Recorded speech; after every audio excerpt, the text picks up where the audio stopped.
नमस्कार। मेरा नाम जय कुमार है और अब हम जानते हैं पर्यायवाची शब्द के बारे में।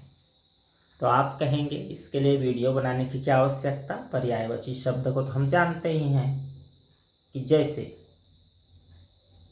कोई एक नाम है, मान ले लेते हैं पुस्तक, तो पुस्तक को हम ग्रंथ कहते हैं, पुस्तक को हम किताब कहते हैं।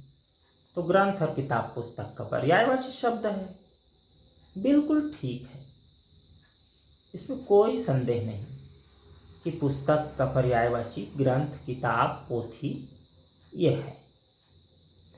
किंतु कुछ शब्द ऐसे होते हैं जिनके पर्यायवाची उसी का ज्यों का त्यों अर्थ दे, ऐसा बिल्कुल भी आवश्यक नहीं है। कुछ शब्द तो बिल्कुल ज्यों का त्यों अर्थ देता है, उसको हम मानते हैं, ठीक, पर्यायवाची है। जैसे हम ले लेते हैं आदमी, इंसान, ठीक, पर्यायवाची है। लेकिन कुछ शब्द उसके 50% अर्थ ही देंगे, कुछ शब्द उससे भी कम अर्थ प्रदान करेंगे, या अर्थ तो उसी को प्रदान करेंगे लेकिन उसका रूप अलग बदल जाएगा। तो इन बारीकियों को हम गहरे अध्ययन करते हैं, कुछ किताब लिखते हैं, कुछ रचनात्मक लेख लिखते हैं, बड़ी बड़ी परीक्षाओं में हम देखते हैं तो इसका प्रयोग होता है। सामान्यतः उतना नहीं होता लेकिन बहुत जरूरी है। देखते क्या है, पहला उदाहरण ले लेते हैं शिव। अब शिव का पर्यायवाची आप ले लेते हैं शंकर, महादेव, आशुतोष, गंगाधर,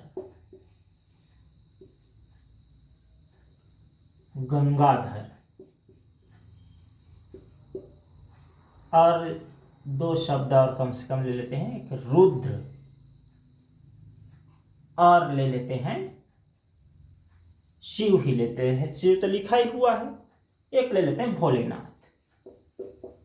अब आप कहेंगे कि सारे शब्द तो एक ही को दर्शा रहा है, शिव को। गलत, कुछ अर्थों में, लेकिन संपूर्ण अर्थ में वही रूप को नहीं दर्शा रहा है। देखें, व्यक्ति वो है तो वही, भगवान तो वही, लेकिन उनके अलग अलग रूप को।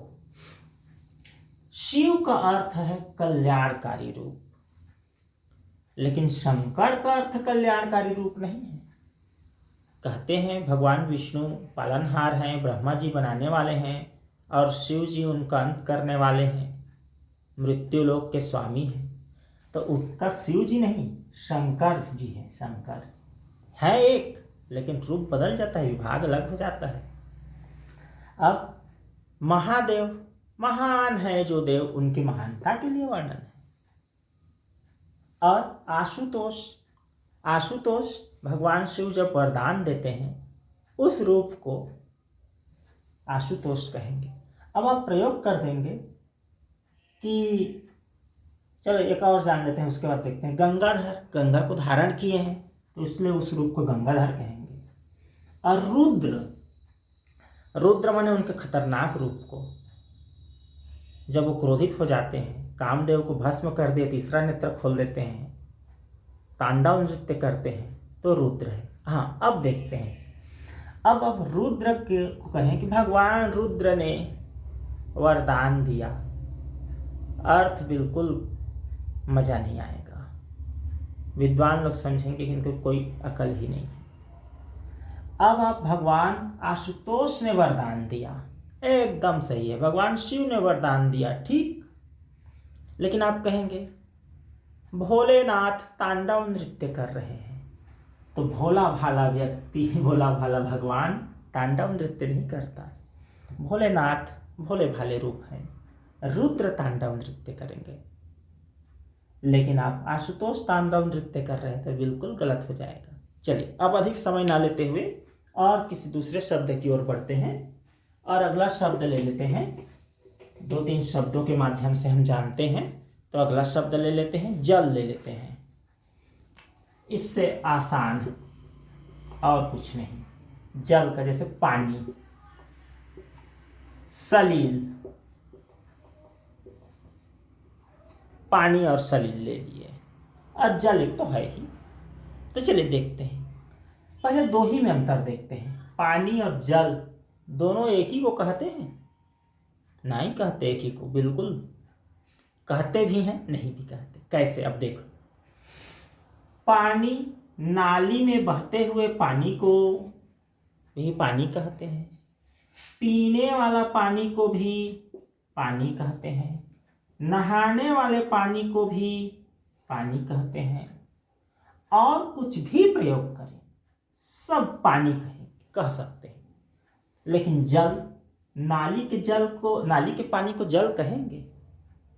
कहेंगे कैसा बेवकूफ व्यक्ति है, नाली के पानी को जल कहेंगे? तो जल जो है पवित्रता लिया हुआ शब्द है।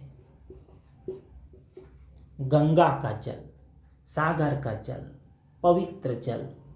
पूजा के लिए जल ले आओ, पूजा के लिए पानी लाओ तो बिल्कुल गड़बड़ हो जाएगा। पूजा के लिए जल, कोई अच्छा शुभ कार्य के लिए जल कहते हैं।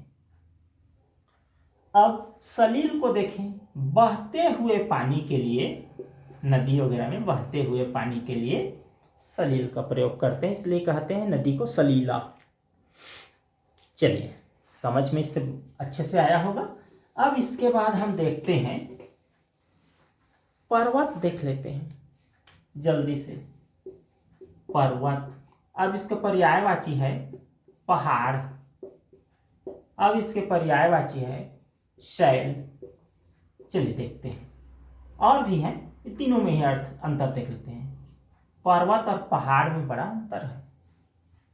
पर्वत हिमालय पर्वत, लेकिन हिमालय पहाड़ कह देंगे तो गड़बड़ हो जाएगा।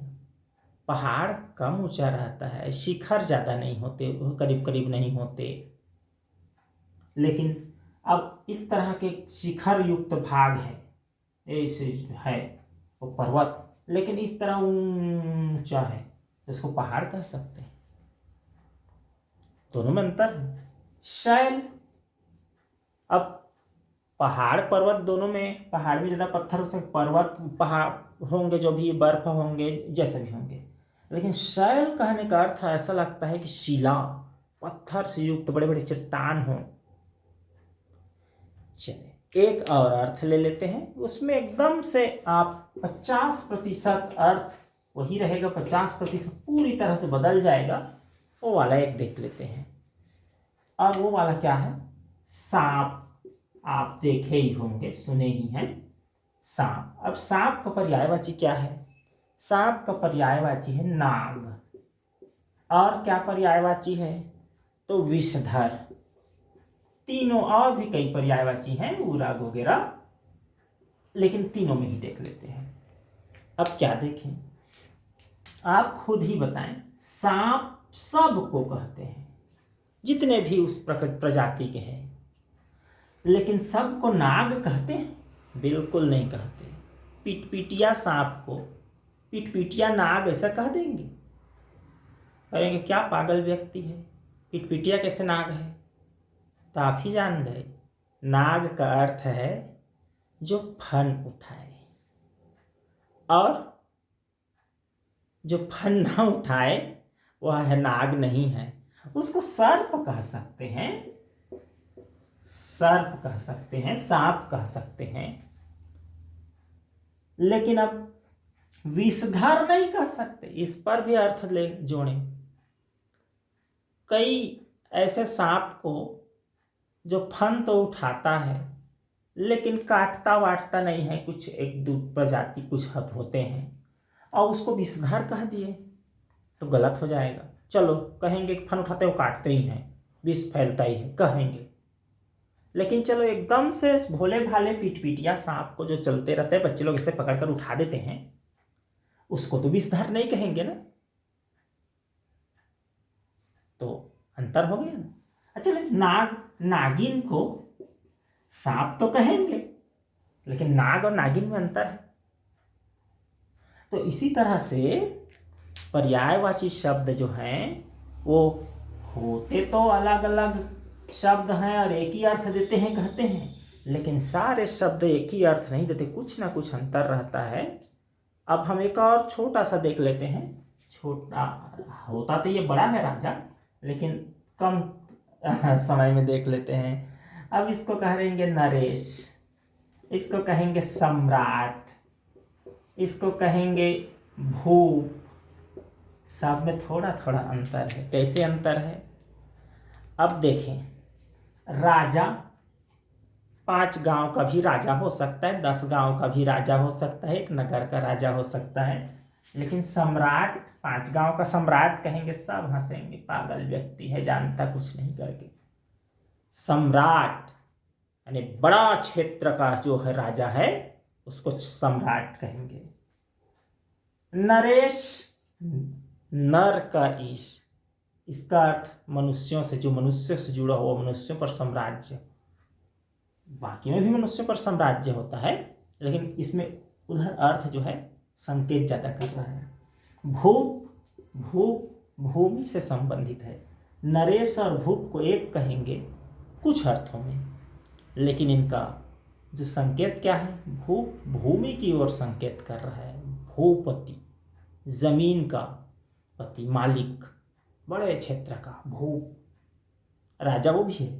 और नरेश व्यक्तियों के हृदय में जिनका साम्राज्य हो, जमीन जायदाद की तरह बड़ा इतना क्षेत्र है जी करके क्षेत्र का वर्णन करें तो भूप कह सकते हैं, लेकिन लोगों के हृदय में साम्राज्य है तो उसको भूप कह देंगे तो गलत हो जाएगा।